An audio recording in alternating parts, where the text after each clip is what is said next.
Hello बच्चे, hello, आपका स्वागत है लक्ष्यवेदी कोचिंग। हेलो हेलो, आपका स्वागत है Lakshyavedi coaching institute Patna YouTube channel पे। मैं रवि कुमार यादव आप सभी के लिए लेकर आए हैं। जैसे पिछले क्लास में हम लोग सिलेबस के बारे में, विषय वस्तु के बारे में चर्चा किए थे। अब लेकर आए कि पहला जो टॉपिक हम लोग पढ़ने जा रहे हैं, वर्ण क्या होते हैं, वर्ण के बारे में पढ़ेंगे, क्योंकि ये भाषा की सबसे छोटी इकाई होते हैं। जैसे हम लोग इंग्लिश लैंग्वेज में भी आप लोग पढ़े हुएगा कि जो लेटर जो होते हैं सबसे छोटे होते हैं, उसी तरह हिंदी व्याकरण में भी जो है वर्ण जो है सबसे छोटे होते हैं, इससे छोटा कुछ नहीं होते हैं। तो ये वर्ण क्या होते हैं, वर्ण के बारे में हम लोग जानते हैं, समझते हैं। वर्ण क्या होते हैं इसके बारे में हम लोग बढ़िया से समझते हैं कि वर्ण किसे कहेंगे, वर्ण जो है ये क्या होते हैं। जैसे हम लोग कोई ध्वनि निकालते हैं, आवाज निकलती, कुछ भी हम आपस में बात करते हैं उसमें ध्वनि निकलते हैं, उस ध्वनि को वर्ण उस मूल ध्वनि को कहते हैं, वर्ण उस मूल ध्वनि कहते हैं जिसका खंड या टुकड़ा न किया जा सके या ना हो सके, उसे क्या कहेंगे, वर्ण कहेंगे। ये भाषा की सबसे छोटी इकाई है। ये तो देखने में छोटा टॉपिक है। कहावत एक है, गाँव की या देहात में बहुत सारी कहावतें फेमस होते हैं कि देखने में लगे छोट घाव करे गंभीर। इसी तरह से ये अगर इसको अगर हम नहीं पढ़ेंगे तो पूरा व्याकरण में हर जगह जो है हिंदी में हमें समस्या ही पैदा होती जाएगी। इसलिए इस घाव को जो है नहीं अपने मतलब छोटा चीज़ को भी नज़रअंदाज नहीं करना चाहिए, क्योंकि छोटा चीज़ कभी कभी जो है आदमी को जो है बहुत परेशान कर देते हैं ना। देखने में छोटा है लेकिन इसका बहुत बड़ा रोल है। ये बहुत बड़ा महत्वपूर्ण टॉपिक है। इसको बिना पढ़े हम पूरा व्याकरण को नहीं समझ पाएंगे, बढ़िया से किसी चीज़ को नहीं समझ पाएंगे। यहाँ आगे जो हम संधि पढ़ेंगे तो वहाँ भी हमको बहुत सारी दिक्कतों का सामना करना पड़ेगा। जब तक हम वर्ण बढ़िया से नहीं पढ़ेंगे संधि नहीं समझ पाएंगे। ये आप जो है नोट कर लीजिए। तो आइए हम कहते हैं वर्ण क्या होता है। वर्ण उस मूल ध्वनि कहते हैं, वर्ण उस मूल ध्वनि कहते हैं, वर्ण उस मूल ध्वनि को कहते हैं, मूल ध्वनि को कहते हैं, ध्वनि को कहते हैं जिसका जिसका जिसका खंड या टुकड़े, जिसका खंड या टुकड़े ना हो सके। अब बताइए, वर्ण उस मूल ध्वनि कहते हैं जिसका खंड या टुकड़े ना हो सके, उसे क्या कहते हैं, वर्ण कहते हैं। आइए हम एग्जाम्पल के द्वारा, हम कुछ उदाहरण के द्वारा इसको समझने की कोशिश करते हैं। जैसे हम कोई शब्द लेते हैं, जैसे हम बोलते हैं पानी। पानी इसलिए बोल रहे हैं कि जल का जो है, जल ही जीवन होते हैं। चलिए पानी सबसे शुरू करते हैं, पानी के बिना आप लोग नहीं रह सकते। चलिए पानी क्या होता है, पानी का अगर वर्ण करेंगे तो पानी में क्या है, कितने ध्वनि सुने दे रहे हैं, पा और नी सुने दे रहा। इसको क्या करेंगे, पा प्लस क्या लिखेंगे, नी। और बताइए पा और नी में कितने ध्वनि सुने दे रहा, 4 ध्वनि सुने दे रहा। आप देखिए कैसे 4 ध्वनि निकाल के, पा में क्या सुने दे रहा, पा में क्या सुने दे रहा, आ सुने दे रहा, क्या सुने दे रहा, आ सुने दे रहा। तो प पे हलंत देंगे और आगे आ बाहर आएगा। ये हलंत क्या होगा आगे हम बताएंगे, आपको निश्चित रहिए बताएंगे हम। प में हलंत देंगे तो क्या निकलता है, आ। और यहाँ पर नी में भी 2 ध्वनि, ना पे हलंत देंगे तो क्या होगा, दीर्घ ई, क्या होगा, दीर्घी। तो आप बताइए पानी जो शब्द जो है इसमें कितने वर्ण है, 4 वर्ण है। कितने वर्णों से मिलकर बना है, 4 वर्ण। तो यही आपका क्या कहलाएगा, यही आपका क्या कहलाएगा, वर्ण। यही क्या है आपका वर्ण, इसे कहते हैं वर्ण। क्या कहते हैं, वर्ण। वर्ण जो है, वर्ण को ध्यान देंगे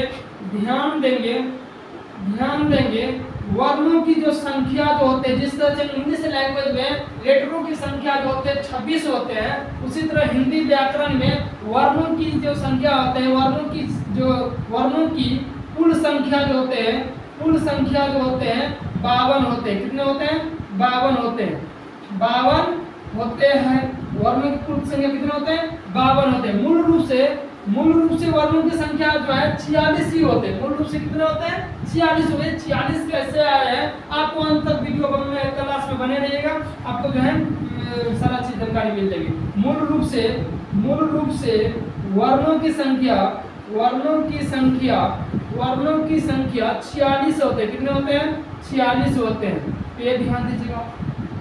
वर्ण को अक्षर भी कहते हैं। तीसरा पॉइंट दिया गया, पहला पॉइंट याद रखिएगा, वर्णों की कुल संख्या कितने होते हैं, 52 होते हैं। मूल रूप से वर्णों की संख्या कितने होते हैं, 46 होते हैं। और जो है तीसरा बात ये ध्यान रखिएगा कि जो है वर्ण को अक्षर भी कहते हैं, वर्ण को अक्षर भी कहते हैं। क्या कहते हैं, अक्षर भी कहते हैं। वर्ण को क्या कहते हैं, अक्षर भी कहते हैं। वर्ण अक्षर क्या होता है, जिसका क्षर न हो, अर्थात जिसका विनाश न किया जा सके। मतलब वर्ण अक्षर, दूसरे शब्द में हम अक्षर की परिभाषा ये भी कह सकते हैं जिसका क्षर न हो, अर्थात जिसका विनाश न किया जा सके, जिसका विनाश न किया जा सके वो क्या कहलाएगा? अक्षर कहलाएगा। मतलब वर्ण को अक्षर ही कहते, बस इतना ध्यान रखिएगा। अब आते हैं वर्ण जो है, वर्ण पढ़ लिए, वर्णों की संख्या पढ़ लिए 52 होते हैं, वर्णों की मूल रूप से संख्या जो है 46 होते हैं, वर्ण को अक्षर कहते हैं, ये पढ़ लिए। अब आते हैं वर्णमाला क्या होते हैं, वर्णमाला क्या होते हैं इसके बारे में थोड़ा जान लेते हैं। वर्णमाला क्या होता है, वर्णमाला क्या होती है? तो वर्णमाला जो होते हैं, जैसे हम कोई वर्ण लिख, जैसे किसी को सजा कर लिखना है, जैसे अल्फाबेट होते हैं, इंग्लिश में क्या कहते हैं? अल्फाबेट कहते हैं। अल्फाबेट में क्या होता है? जैसे ABCD, इस तरह से हम जो सजा कर अरेंजमेंट करके लिखते हैं उसको क्या कहते हैं? अल्फाबेट कहते हैं, वो अल्फाबेट में। उसी तरह हिंदी व्याकरण भी, जैसे अ के बाद आ लिखेंगे, आ के बाद ई लिखेंगे, ई के बाद ई लिखेंगे, और इस तरह अगर हम लिखते रहेंगे व्यवस्थित रूप से, उसको क्या लिखेंगे? वर्णमाला। इसको लिख सकते हैं वर्णों के क्रमबद्ध, वर्णों के क्रमबद्ध या व्यवस्थित वर्णों के क्रमबद्ध या व्यवस्थित समूह को वर्णमाला कहते हैं। वर्णों के क्रमबद्ध या व्यवस्थित समूह को वर्णमाला कहते हैं। क्या कहते हैं? वर्णमाला कहते हैं। ये बात को याद रखिएगा, इससे एग्जाम में क्वेश्चन पूछा जाता है, पूछ दिया जाएगा कि वर्णों के क्रमबद्ध समूह को कहते हैं। ऑप्शन मिलेगा वर्णमाला, अक्षर, शब्द, वाक्य। तो क्या कीजिएगा? वर्णमाला लिखिएगा। और या पूछ देगा वर्णों के व्यवस्थित समूह को, तो ये दोनों बात याद रखिएगा, क्रमबद्ध या व्यवस्थित दोनों याद रखिए। बिहार बोर्ड के एग्जाम में पूछा ही जाता है, कभी कभी CBSE में भी इसका प्रयोग कर देते हैं। और बाकी जो भी आप एग्जाम में तैयारी की, जैसे बहुत सारे बच्चे को जो है यहाँ पर BHU की तैयारी करवाते हैं, क्लास 9 में बनारस हिंदू विश्वविद्यालय जो है वहाँ की, यहाँ की तैयारी, नवोदय की रोज यहाँ पे एंट्रेंस एग्जाम की तैयारी करते हैं। वो सारे एग्जाम के लिए जो है यहाँ पर जो है इस तरह जो है कोई दिक्कत नहीं होती। जैसे हम आप पढ़ेंगे टू जेड क्वेश्चन जो है बच्चे बना लेते हैं। बहुत सारे बच्चे यहाँ से जो है हिंदी में क्लास 10th में जो है बोर्ड में जो है 95 मार्क्स लाए हैं, 90 मार्क्स लाए हैं। इस तरह से मार्क्स लाते गए हैं ये बच्चे। अगर हम जिस तरह से मेहनत कर रहे हैं, मेरे साथ अगर बच्चे आ रहे हैं, मेरे साथ परिश्रम कर रहे हैं, उसमें कोई दिक्कत नहीं होते हैं। तो आपका जो है आप एक लक्ष्य बनाइए कि हमें कितना लाना है, कितना करना है, बस आपका जो है हम सहयोग करने के लिए तैयार है, हमेशा तत्पर रहेंगे। तो बस आप अपना लक्ष्य बने, बस हम सहयोग के लिए हमेशा तैयार हैं। तो वर्णों के क्रमबद्ध या व्यवस्थित समूह को क्या कहते हैं? वर्णमाला कहते हैं। वर्णों के क्रमबद्ध या व्यवस्थित समूह क्या कहते हैं? वर्णमाला कहते हैं। जैसे हम कुछ हम इसको सजा के लिखते हैं, जैसे बोलेंगे अ के बाद क्या लिखा जाता है? आ। कैसे बचपन से सीखते आए हैं, तो अ के बाद मम्मी पापा के हाथ से मार खाते हुए सीखते आए हैं। याद कीजिए, जब बचपन में जो है एक फिगर सीख रहे थे, बहुत सारे बच्चे के मन में ऐसे रहते, सर जी आप क्या कर रहे हैं, ये हम 10th के बच्चे हैं ना, उतना छोटे बच्चे थोड़ी आप सिखा रहे हैं। क्योंकि वहाँ पर जो है बचपन में याद कीजिए वो फिगर सीखे थे, ये 52 चित्र बनाना सीखे थे। आप बताइए 52 चित्र जो है, 52 चित्र जो है सीखे बनाने। अभी एग्जाम में क्या होता है? अभी एग्जाम में बच्चे से अगर एक फिगर भी पूछ देते हैं, नहीं बना पाते। कारण क्या है? उसमें बच्चे के अंदर कंसंट्रेशन पावर होते हैं, एकाग्रचित मन होते हैं, वो चंचल मन होते हैं, उसके पास जो किसी तरह से माइंड डाइवर्ट नहीं होते हैं। अभी यही कारण है कि हम जो है भटक जाते हैं, है ना, एक जगह एकाग्रचित नहीं रख पाते हैं, उसे मनोयोग के साथ हम पढ़ाई नहीं कर पाते, इसलिए जो है एक फिगर बनाने में पसीना छूट जाते हैं। सोचिए बचपन को याद कीजिए, कभी अगर मन में परेशानी है, बचपन में एक बार बच्चे बन जाइए, उस उम्र को याद कीजिए जिस समय आप 3-4 साल के होंगे, उस समय जब मम्मी के हाथ से या पापा के हाथ से मार खाते खाते जो आपको जो है ओ ऐसे करके, है ना, बहुत सारे लोग ऐसे सीखे होंगे, ऐसे करके हाथ पकड़ के सिखा देते, क्या मजा आता हो। चलिए उसी को देते, वही वो फिगर सीखे थे। अब क्या करना है? उसके बारे में जानना है कि अब क्या है, स्वर है कि व्यंजन है कि विसर्ग है, क्या है नहीं है, इसके बारे में अभी जानेंगे। अ हो गया, अ के बाद ई, आ के बाद आ लिखेंगे, आ के बाद ई लिखेंगे, ई के बाद क्या लिखेंगे? फिर ई लिखेंगे। ये तो सारा जो है इस तरह से हम क्रम सजा के लिख रहे हैं, जैसे क के बाद ख लिखेंगे, ख के बाद ग लिखेंगे। यही क्या हो गया? इसको कहेंगे वर्णमाला में। किसमें? वर्णमाला में। तो चलिए आगे बढ़ते हैं। इसी में जो है एक होता है मात्रा। क्या होता है? मात्रा के बारे में, है ना, मात्रा के बारे में पढ़ते हैं। चलिए इसको जो है मात्रा जो है, वर्णों के खंडित रूप चिन्ह को क्या कहते हैं? मात्रा कहते हैं। वर्णों के खंडित रूप चिन्ह को क्या कहते हैं? मात्रा। चलिए मात्रा क्या होते हैं इसके बारे में थोड़ा समझ लेते हैं। मात्रा, तो मात्रा जो है वर्ण जो हम लोग पढ़े हैं 52 जो है वर्ण जो है आगे पढ़ेंगे। 52 कौन वर्ण 52 होते हैं और 46 कौन होते हैं, तो सारी चीज पढ़ेंगे। वर्णों के खंडित रूप चिन्ह, वर्णों के खंडित रूप चिन्ह को, खंडित रूप चिन्ह को मात्रा कहते हैं। रूप चिन्ह क्या कहते हैं? मात्रा कहते हैं। वर्णों के खंडित रूप चिन्ह को क्या कहते हैं? मात्रा कहते हैं। अब आइए कैसे समझते हैं। जैसे आ की मात्रा क्या होते हैं? एक आगे लकीर दे देंगे, ये हो गया आपकी आ की मात्रा। और इस मात्रा का प्रयोग जो है, जैसे अभी हम पढ़ेंगे जब हम स्वर वर्ण और व्यंजन वर्ण, इसके जो दो भेद पढ़ेंगे, वर्ण के दो भेद होते हैं, स्वर वर्ण और व्यंजन वर्ण। इसके बाद जो है वर्ण विच्छेद पढ़ेंगे। वर्ण विच्छेद में पढ़ेंगे तब वहाँ पे मात्रा की प्रयोग होगा। और ये मात्रा का प्रयोग हर जगह होता है, बिना मात्रा के जो है आप नहीं कुछ समझ पाएगा। मात्रा में जो है इससे हमारे उच्चारण स्पष्ट होते हैं, किसी शब्द को जो है उच्चारित शुद्ध रूप से कर पाएंगे। तो आ की मात्रा ऐसे होते हैं, इसके बाद दीर्घ ई की मात्रा ऐसे होते हैं, दीर्घ ई की मात्रा ऐसे होते हैं, दीर्घ ई की मात्रा ऐसे होते हैं, ऊ की मात्रा जो है आपका ऐसे होते हैं, दीर्घ ऊ की मात्रा जो है ऐसे होते हैं, री की जो मात्रा होते हैं ऐसे होते हैं, एक की मात्रा जो है एक ऊपर लकीर कर देंगे, ऐ की जो मात्रा होते हैं एक ऊपर लकीर होगा, दो ऊपर लकीर होगा, ओ की जो मात्रा होंगे एक नीचे लकीर और एक ऊपर लकीर होगा, और औ की जो मात्रा होंगे एक नीचे और दो ऊपर लकीर होगा। तो ये है आपका मात्रा। और इसी मात्रा का प्रयोग करते हुए आगे जो हम लोग पढ़ेंगे वर्ण विच्छेद, उसमें इसका यूज करेंगे। तो ये ध्यान रखिएगा आप लोग कि वर्ण की जो मात्रा जो होते हैं, वर्ण मात्रा आखिर कहते हैं किसे? वर्णों के खंडित रूप चिन्ह को क्या कहते हैं? मात्रा कहते हैं। जैसे आ की मात्रा ऐसे होंगे, छोटा ई की मात्रा है, इसको छोटा ई कहेंगे, इसको बड़ा ई कहेंगे, सही दीर्घ ई कहेंगे। उच्चारण अगर शुद्ध करेंगे इसको हर्ष ई कहेंगे, और इसको क्या बोलेंगे? दीर्घ ई बोलेंगे। इसको क्या बोलेंगे? हर्ष ऊ बोलेंगे। इसको क्या बोलेंगे? दीर्घ ऊ बोलेंगे। और ये इसको बोलेंगे री बोलेंगे, ये बोलेंगे ऐ बोलेंगे, ओ बोलेंगे और औ बोलेंगे। ये आपका जो है मात्रा है। और ये ध्यान रखें कि जो है ये जितने भी अभी मात्रा सिखाए ये सभी स्वर वर्ण है, वो अभी पढ़ेंगे। स्वर वर्ण के जो भेद अभी पढ़ेंगे। तो अब आते हैं वर्ण के जो है दो भेद होते हैं। कितने भेद होते हैं? वर्ण के दो भेद होते हैं, याद रखिएगा। वर्ण के कितने भेद होते हैं? दो होते हैं। एक का नाम है स्वर वर्ण और दूसरा क्या नाम है?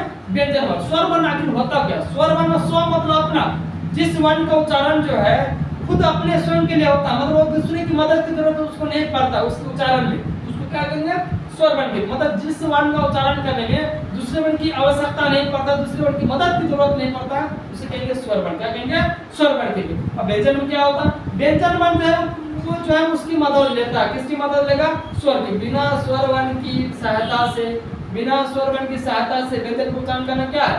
असंभव है। क्या है? असंभव है। तो पहले हम स्वर वर्ण पढ़ेंगे, पहले इसके बाद हम व्यंजन वर्ण पढ़ेंगे। आइए इस वीडियो में जो है करते हैं।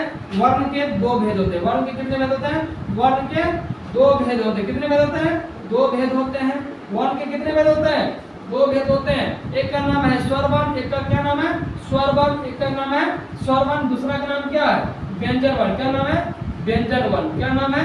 व्यंजन वर्ण। स्वर वर्ण क्या जो है, इस स्वर वर्ण पढ़ेंगे, इसका जो है यूज जो है, इसका प्रयोग जो है संधि में करेंगे। कौन संधि में? संधि पढ़ेंगे। संधि के तीन भेद होते हैं, स्वर संधि, व्यंजन संधि और विसर्ग संधि। यहाँ स्वर वर्ण की चर्चा स्वर संधि में करेंगे और व्यंजन वर्ण की चर्चा व्यंजन संधि में करेंगे। आइए स्वर वर्ण क्या होता है, स्वर वर्ण के बारे में जानकारी ले लेते हैं। स्वर वर्ण जो होते हैं, स्वर वर्ण उस वर्ण को कहते हैं, स्वर वर्ण उस वर्ण को कहते हैं जिसका उच्चारण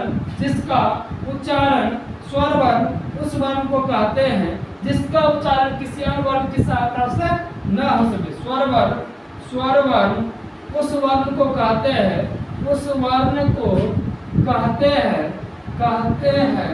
जिसका उच्चारण किसी अन्य वर्ण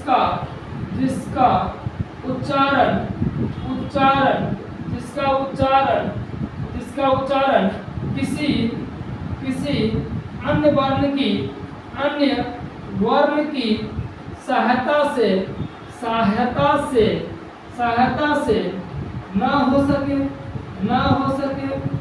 ना हो सके या नहीं किया जा सके या नहीं होता हो, तो इसको क्या कहेंगे? स्वर वर्ण कहेंगे। स्वर वर्ण की संख्या जो है 11 होते हैं। कितने होते हैं? 11 होते हैं। तो इसको याद रखिएगा। जैसे कौन कौन होगा? जैसे अ, आ, हर्ष ई, दीर्घ ई, हर्ष उ, दीर्घ उ, री, ए, ऐ, ओ, औ। ये जो है ये 11 जो है स्वर वर्ण होते हैं। और कुछ जो है 13 भी होते हैं, कुछ जो है 13 भी होते हैं। 13 में जो है जैसे री री को भी जो है स्वर वर्ण माना जाता है, और यहाँ पर री में जो है दिया लगा करके तो ये री जो है स्वर वर्ण में ही रखा जाता है। वैसे मूल रूप से इतना याद रखिएगा कि 11 होते हैं, स्वर वर्ण की संख्या कितने होते हैं? 11। इसको बता दें, ये जो स्वर वर्ण की संख्या जो इस बार जो बीएचयू की एग्जाम के बच्चे दिए यहाँ से डायरेक्ट क्वेश्चन पूछ दिए थे कि स्वर वर्ण की संख्या कितने होते हैं, तो जो है 11 होते हैं। वो बच्चा जो है पूरा जो है इतने क्वेश्चन जो इसमें जो 2-3 क्वेश्चन इससे आ गया था, इससे जो है 2-3 क्वेश्चन जो है 4 क्वेश्चन जो है वर्ग से आगे थे, आगे हम बताते जाएंगे। ये इसलिए जो है 11 जो संख्या जो बीएचयू एग्जाम में इस बार जो पूछा गया था। स्वर वर्ण जो है, अब जो है स्वर वर्ण की जो है भी भेद होते हैं, स्वर वर्ण की भी भेद पढ़ेंगे। इसके जो है 3 भेद होते हैं। कितने भेद होते हैं? 3 भेद होते हैं। स्वर वर्ण के जो है 3 भेद होते हैं। कितने भेद होते हैं? 3 भेद होते हैं। स्वर वर्ण के 3 भेद होते हैं। कितने भेद होते हैं? 3 भेद होते हैं। स्वर वर्ण के कितने भेद होते हैं? 3 भेद होते हैं। एक का नाम है हर्ष स्वर, क्या नाम है? हर्ष स्वर। दूसरा का नाम है दीर्घ स्वर, क्या नाम है? दीर्घ स्वर। और तीसरा का नाम है प्लूट स्वर, क्या नाम है? प्लूट स्वर। अब हर्ष स्वर क्या होगा? हर्ष स्वर जो होते हैं मतलब हर्ष स्वर उसको कहेंगे जिसका उच्चारण में बहुत कम समय लगे, मतलब अल्प ध्वनि लगे या एक मात्रा की ध्वनि लगे, उसे क्या कहेंगे? हर्ष स्वर कहेंगे। क्या कहेंगे? हर्ष स्वर कहेंगे। हर्ष स्वर जो होते हैं, हर्ष स्वर का उच्चारण करने में, जिस वर्ण का उच्चारण करने में, जिस वर्ण का उच्चारण में अल्प मात्रा की ध्वनि लगे उसे हर्ष स्वर कहते हैं। उसे क्या कहते हैं? हर्ष स्वर कहते हैं। उसे क्या कहते हैं? हर्ष स्वर कहते हैं। इतना याद रखिएगा। हर्ष स्वर जो होते हैं, हर्ष स्वर उसे कहेंगे जिस वर्ण का उच्चारण करने में अल्प मात्रा की ध्वनि, जिस वर्ण का उच्चारण करने में अल्प मात्रा मतलब बहुत कम समय लगे या बहुत कम समय में जिसका उच्चारण करेंगे उसे क्या कहेंगे? हर्ष स्वर कहेंगे। क्या कहेंगे? हर्ष स्वर कहेंगे। और इसकी संख्या जो है, इसकी संख्या जो है 5 होते हैं। कितने होते हैं? इसकी संख्या जो है 5 होते हैं। कितने होते हैं? 5 होते हैं। मूल रूप से 4 ही होते हैं, ध्यान रखिएगा। वो 5 जो है बार बार ये बता रहे हैं। जैसे री जो है, ये जो है और ये जो है, दो जो है नया जो किया गया, दोनों को भी स्वर वर्ण में ही रखा गया। इसकी संख्या कितने होते हैं? 5 होते हैं। इसको ध्यान थोड़ा रखिएगा। कहीं कहीं 4 भी होते हैं तो कंफ्यूजन नहीं कीजिएगा, मतलब जैसे जो है ऑप्शन में जैसे रहेंगे उस तरह आप जो है लिखते जाइएगा। जैसे ऑप्शन में 4 होते तो 5 होते। चलिए 5 कौन कौन होते हैं?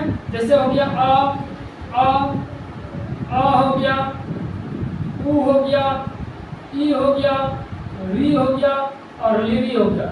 ये जो है 5 यही याद रखिए। बहुत सारे जो है ये जो है लिरी जो है मुख्य रूप से जो है 4 ही होते हैं, और कुल जो पूछा जाए कि हर्षों की संख्या कितने होते हैं तो जो है 5 होते हैं। कितने होते हैं? 5 होते हैं। यहाँ पर जो है इस हर्ष स्वर लिखिएगा, हर्ष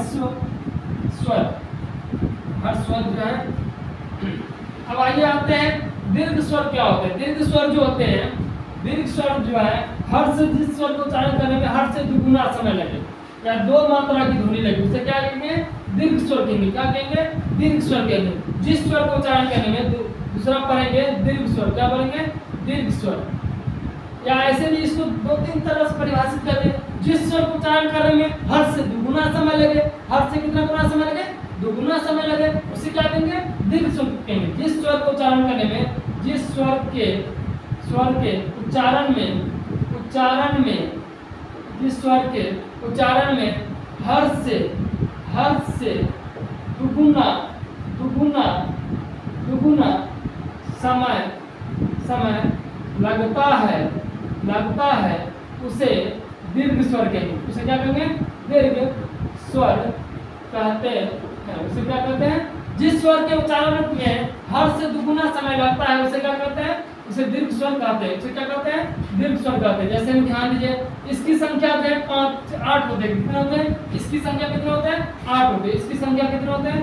इसकी संख्या 8 होते हैं। कितने होते हैं? 8 होते हैं। ये ध्यान रखिएगा। इसकी संख्या कितने होते हैं? 8 होते हैं। कौन कौन 8 है? जिससे बोलेंगे आ, क्या बोलेंगे? आ में क्या हो रहा? आ के तुलना में दुगुना समय लग रहा है। जैसे ऊ, ई, ए, ऐ, ओ, औ, और एक जो है री में जो है दिया लगाना रीति। ये जो 8 जो है इसको हम लोग ध्यान रखेंगे। तो अब जो है ये था आपका स्वर वर्ण। अगले वीडियो में हम लेकर आएंगे व्यंजन वर्ण क्या होता है, व्यंजन वर्ण के बारे में पढ़ेंगे। कुछ ध्यान देने वाली बात को भी समझ लेते हैं कि स्वर वर्ण में क्या ध्यान देने योग्य बात है, इसको समझ लेते। ध्यान दे पॉइंट नंबर पहला कि स्वर वर्ण की संख्या जो है, स्वर वर्णों की कुल संख्या अगर कुल दिया जाए संख्या 13 होते हैं। कितने होते हैं? 13 होते हैं। ये याद रखिएगा, कुल संख्या अगर कुल दिया जाए तो 13 होते हैं। अधिकतर एग्जाम में जो 11 ही पूछे जाते हैं, इसमें जो है कोई दिक्कत नहीं होनी चाहिए। दूसरे जो है पॉइंट पर ध्यान रखिएगा, मूल रूप से स्वर वर्णों की संख्या, स्वर वर्णों की संख्या 11 होते हैं। कितने होते हैं?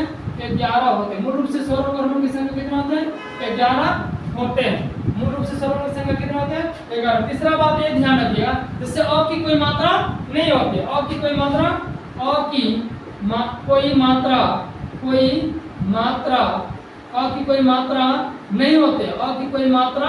नहीं होते हैं।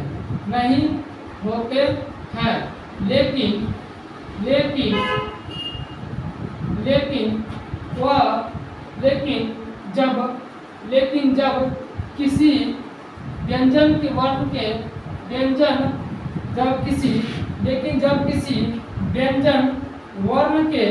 वर्ण के आगे लगा दिया जाता है तो उस व्यंजन के